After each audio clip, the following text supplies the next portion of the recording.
Good morning friend, welcome back to my blog. এখন আমি চা বসাবো হাজব্যান্ডের জন্য। তো চাটা গরম হয়ে এসেছে, এরই মধ্যে আবার মেয়ে চলে এসেছে।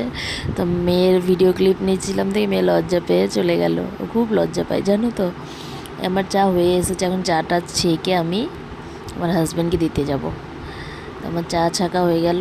চা দিতে গিয়ে ওর ভিডিও ক্লিপ নেওয়া হয়নি, কারণ হলো ও ভিডিওতে আসতে পছন্দ করে না। যাই হোক, এরপরে আমি একটু দুধ গরম বসাবো, কেননা আমি ওটস খাবো, ডায়েটে থাকি তো ওই জন্য। তো ওটসটা হয়ে যাওয়ার আগে আমি গ্রিন টিটা করে নিলাম। গ্রিন টিটা খাওয়াটা আগে দরকার। তারপরে এগুলো ভিজিয়ে দিলাম। তো গ্রিন টিটা খেতে খুব বাজে, কিন্তু স্বাস্থ্যের পক্ষে খুব ভালো, সেজন্য খেতে তো হবেই।